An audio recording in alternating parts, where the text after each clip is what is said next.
What if the painful, frightening experience of medical blood testing could be completely eliminated by one microscopic drop? For decades, getting blood work done meant facing a very specific anxiety: sitting in a clinic while a technician pushes a long needle into your vein to draw out large vials of blood. Enter Elizabeth Holmes. At 19 years old, she dropped out of college with a plan to democratize healthcare. Her pitch was simple: make testing so accessible and painless that no one would ever have to say, "If only I'd known sooner." Coming from a family with deep ties to both medicine and business, Holmes possessed an intense drive. She studied chemical engineering at Stanford and idolized Silicon Valley founders like Steve Jobs, adopting their ambitious mindset to build her own empire. It was the perfect story.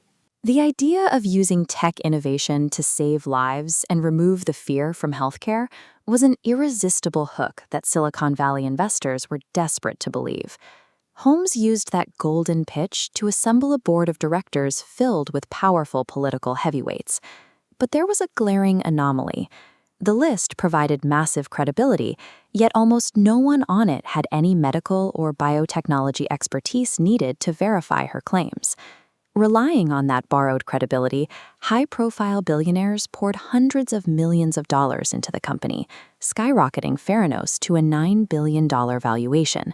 They were investing in a specific technological promise: a proprietary mini-lab box that could supposedly run over 300 complex laboratory tests from just one tiny fingerprick. In the software industry, you can conjure a $9 billion valuation out of hype and good marketing, but the immutable laws of human biology cannot be coded away. To protect their unicorn status from outside scrutiny, Holmes and Company President Sunny Balwani instituted a culture of extreme secrecy. The internal environment was aggressively monitored. Keystrokes were tracked, bulletproof glass was installed in the offices, and employees were strictly forbidden from communicating across different departments.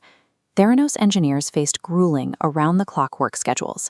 They were explicitly told that the company was all that mattered, and anyone who raised questions or voiced dissenting opinions was quickly fired. This constant intimidation destroyed any psychological safety. When core technical flaws inevitably arose, they were hidden away in silos rather than solved collaboratively. And those internal technical flaws were severe. The proprietary Theranos machines, named Edison and Minilab, were mechanically broken and entirely incapable of running the promised 300 tests. Biochemically, running complex chemistry panels on one microscopic drop of blood lacks the physical volume needed. Desperate, Theranos massively diluted the tiny samples with saline, but this weakened the chemical markers, so sensors couldn't accurately read them, causing wildly erratic, dangerous test results. Then came the physical failures of the mini-lab itself. The heat from packing so many components tightly together ruined temperature-sensitive tests, and the machine's robotic pipettes constantly drifted out of calibration. Trying to force biological science into a sleek, miniaturized hardware aesthetic, they broke the basic chemistry required to actually save lives. To hide these failures and secure lucrative partnerships, Theranos actively staged fake demonstrations.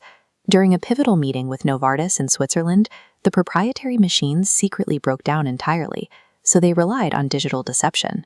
During VIP tours, while the live blood test was failing inside the machine, an external server would secretly beam pre-recorded successful test results directly to the display screen. When the proprietary Edison machines completely failed to process real patient tests, the company turned to a highly classified room they called the Normandy Lab. Behind locked doors, Theranos secretly purchased standard, bulky commercial blood testing machines. They then hacked these third-party devices to process their heavily diluted fingerstick samples. They even used software trickery on the lab floor itself. Engineers wrote code to intentionally freeze the mini-lab's progress screens at 70%, specifically to hide error messages from visiting investors. The supposed healthcare revolution devolved into a fraudulent stage play held together by hacked third-party machines, rigged screens, and aggressive non-disclosure agreements. The multi-billion-dollar illusion eventually shattered, and it happened because junior whistleblowers like Tyler Shultz and Erica Chung chose scientific integrity over the company line. These young employees realized that pushing false medical data, including wildly incorrect cancer and HIV markers, posed an immediate catastrophic danger to actual patients. Once journalists and regulators finally looked past the hype, they exposed that the proprietary tech was a total myth, leading to the rapid and spectacular dissolution of the company. Reality always catches up to hype. Applying move fast and break things tactics to healthcare carries a price paid in human lives, far exceeding any lost venture capital. So what must the next generation of founders, managers, and engineers learn from this massive failure? We have to recognize the hard limit of the fake it till you make it philosophy. Releasing a buggy software app is a standard business practice. Releasing a buggy medical device is a profound ethical violation. We also see the absolute necessity of peer review and transparency.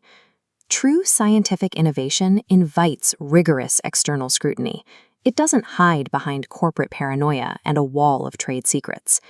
Meaningful innovation couples a world-changing vision with rigorous, honest, and deeply ethical execution, regardless of the pitch or valuation.